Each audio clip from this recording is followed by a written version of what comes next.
avant de plonger dans cette histoire incroyable, pensez à vous abonner à la chaîne et à activer la cloche. Ici, chaque récit a quelque chose à dire, et vous ne voudrez pas en manquer un seul. Le soleil se levait doucement sur Orlando, inondant la ville de ses rayons dorés. Les rues, encore calmes, sentaient le café fraîchement moulu et le parfum sucré des pâtisseries.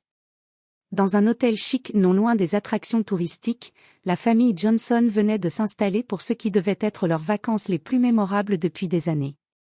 Marcus Johnson, 42 ans, avait passé plus de 15 ans au FBI, enquêtant sur des criminels dangereux et résolvant des affaires que peu de gens pouvaient imaginer.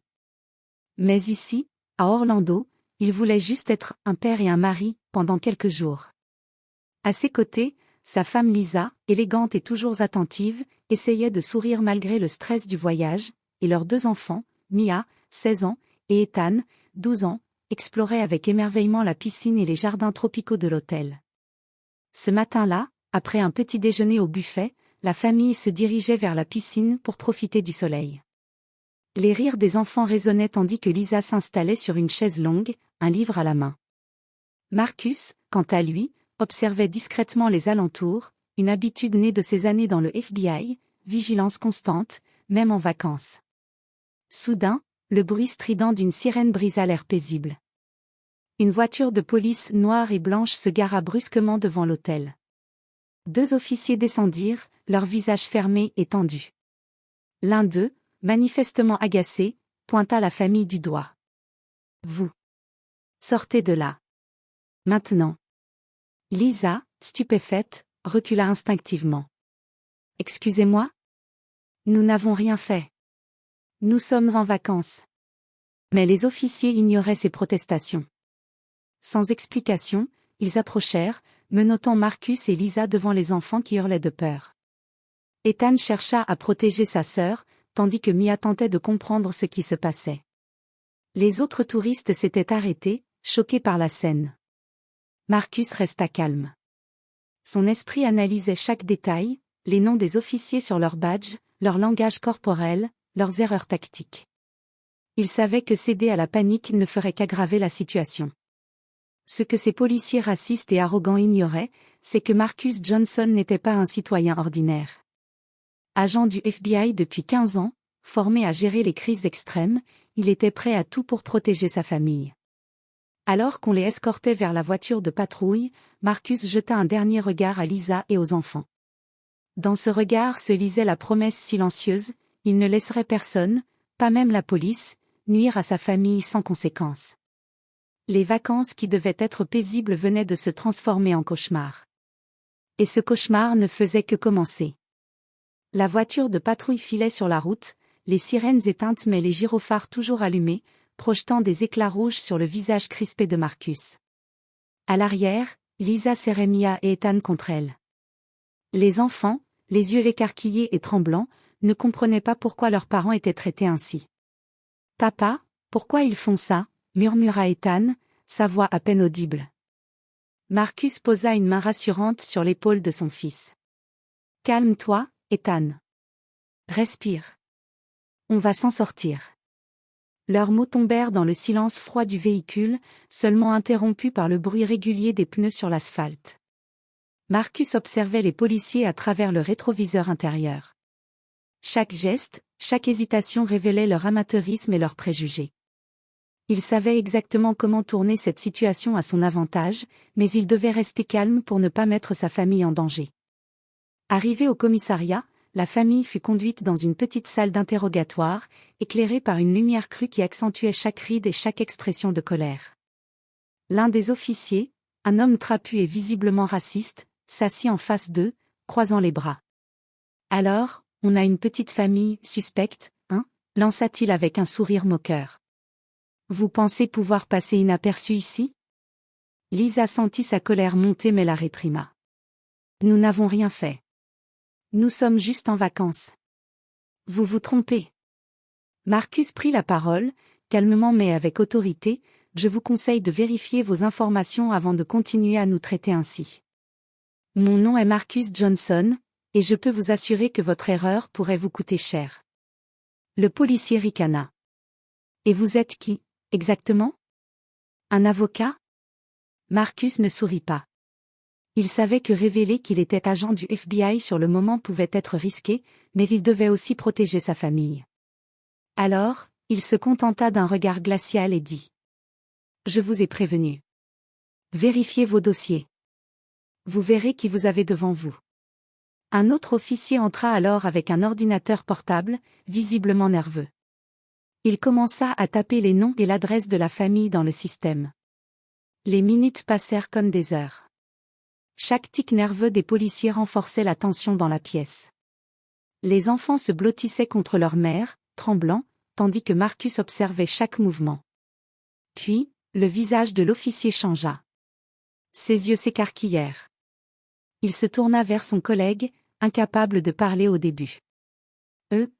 Vous savez, c'est Marcus Johnson, l'agent spécial du FBI? Un silence glacial tomba sur la salle. Les policiers qui avaient commencé l'arrestation de la famille Johnson réalisaient soudain l'ampleur de leur erreur. Marcus, toujours calme, laissa un sourire froid se dessiner sur son visage. La partie venait de changer. Ceux qui avaient cru pouvoir intimider sa famille venaient de découvrir qu'il jouait avec le feu. Le silence dans la salle d'interrogatoire était presque assourdissant. Les policiers fixaient Marcus, incapables de cacher leur peur et leur gêne. L'officier trapu, celui qui avait initié l'arrestation, tremblait légèrement en regardant l'écran de l'ordinateur. « Vous êtes vraiment du FBI ?» balbutia-t-il, la voix presque étranglée. Marcus hocha lentement la tête, ses yeux perçants sondant chaque réaction dans la pièce. « Oui. Et je vous conseille de corriger immédiatement votre erreur. Vous venez d'arrêter une famille innocente, et vous avez ciblé mes enfants. » Lisa, encore sous le choc, prit une grande inspiration. « Vous auriez pu nous humilier, nous retenir plus longtemps, et personne n'aurait su qui nous étions.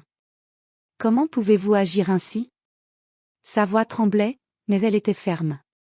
Un autre policier tenta de minimiser la situation. « On avait seulement un signalement. » Marcus l'interrompit, la voix glaciale. « Un signalement vague ne justifie pas de menotter et d'humilier une famille innocente. Vos actions sont illégales.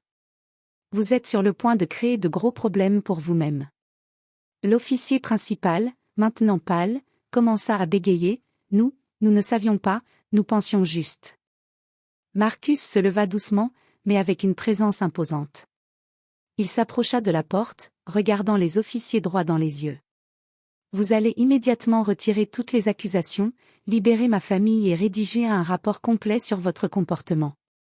Sinon, vous devrez rendre des comptes devant le bureau de l'inspecteur général du FBI. » À ce moment-là, le policier nerveux avec l'ordinateur ne put retenir un murmure. « Il est dangereux, il peut ?»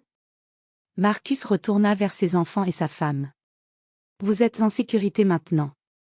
Tout est sous contrôle. » Il posa une main protectrice sur l'épaule de Mia et Ethan. Les enfants se détendirent légèrement, leur peur se transformant en admiration silencieuse pour leur père.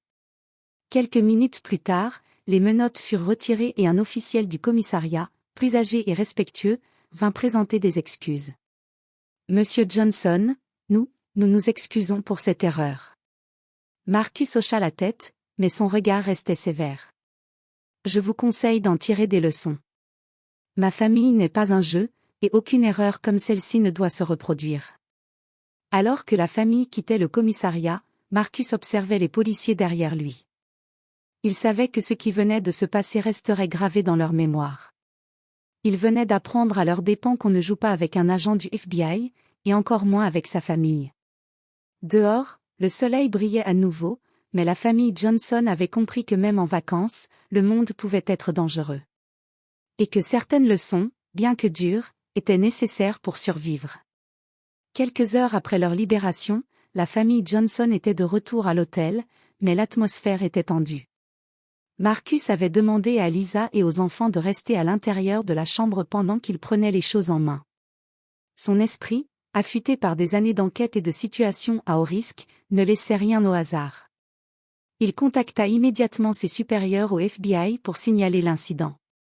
En quelques minutes, il avait ouvert un dossier officiel sur les officiers responsables. Il savait que ce ne serait pas simplement un avertissement, ces policiers allaient devoir répondre de leur comportement, et cette fois, Marcus ferait en sorte qu'aucune excuse ne suffise. Pendant ce temps, à quelques rues de l'hôtel, les policiers concernés commençaient à réaliser l'ampleur de leur erreur. L'un d'eux murmura à son collègue. « Tu crois qu'il va vraiment faire quelque chose ? Il a l'air sérieux. » Son collègue, visiblement nerveux, répondit. « Tu ne comprends pas, ce n'est pas juste un citoyen, il peut ruiner nos carrières. » Marcus, quant à lui, n'avait pas l'intention de se contenter de rapports officiels. Il savait que la peur et la culpabilité étaient des leviers puissants. Il se rendit au commissariat, mais cette fois-ci, avec l'autorité de son rôle et une présence qui imposait le respect. Chaque mot qu'il prononçait résonnait avec une précision chirurgicale. « Messieurs, ce que vous avez fait aujourd'hui est inacceptable. Vous avez arrêté une famille innocente, basée uniquement sur des préjugés. Cela aurait pu mal tourner. Vous allez rédiger vos rapports d'erreur, et vous serez tenu responsable. Le FBI va suivre chaque étape de cette affaire. » Les policiers baissaient les yeux. Certains tentaient de minimiser, d'autres semblaient prêts à s'effondrer sous la pression. Marcus savait exactement comment gérer chacun d'eux, pas de colère inutile, juste un contrôle froid et méthodique qui mettait en lumière leur incompétence et leur racisme. Quelques heures plus tard, les excuses officielles furent déposées, et une enquête interne fut ouverte contre les agents. Marcus retourna à sa famille, mais pas avant de s'assurer que justice serait faite. Il savait que cette expérience laisserait des traces, mais aussi qu'elle démontrait une vérité essentielle. Dans un monde où les préjugés peuvent être dangereux, la vigilance et le courage peuvent tout changer. Lisa serra Marcus dans ses bras, reconnaissante. Les enfants, encore secoués, regardaient leur père avec un mélange de fierté et de soulagement. « Papa, tu as vraiment tout contrôlé, » murmura Mia. Marcus sourit, une lueur protectrice dans les yeux. « Je vous ai promis que vous seriez en sécurité. Et je tiendrai toujours cette promesse. » La famille Johnson, bien que traumatisée, avait retrouvé sa liberté. Mais Marcus savait que cette journée resterait gravée dans leur mémoire. Les vacances avaient commencé dans la peur et l'injustice, mais elles s'étaient terminées par une leçon claire: on ne joue pas avec une famille protégée par un agent du FBI. Le lendemain matin, Marcus se réveilla avant le reste de sa famille.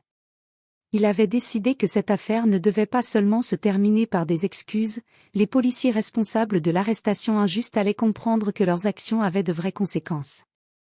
Il contacta discrètement le bureau du FBI à Washington et leur donna tous les détails: nom des officiers, rapport d'arrestation, vidéo de surveillance de l'hôtel, témoignages de témoins et enregistrement audio de l'interrogatoire. Il savait que le bureau pouvait infliger des sanctions sévères et que ces policiers ne s'en sortiraient pas avec un simple avertissement. Puis il appela le commissariat local sous un prétexte professionnel. Il demanda une réunion urgentissime avec les officiers impliqués. Lorsqu'ils arrivèrent, encore nerveux, Marcus les accueillit avec un calme glacial. « Messieurs, dit-il, la voix ferme, vous avez violé le droit d'une famille innocente. Vos actions seront examinées par le FBI.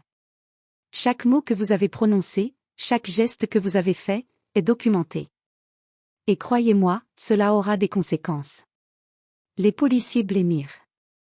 L'un d'eux tenta de protester: « Nous avons juste suivi un signalement. » Marcus secoua lentement la tête. « Vous avez suivi un signalement sans vérifier, sans discernement.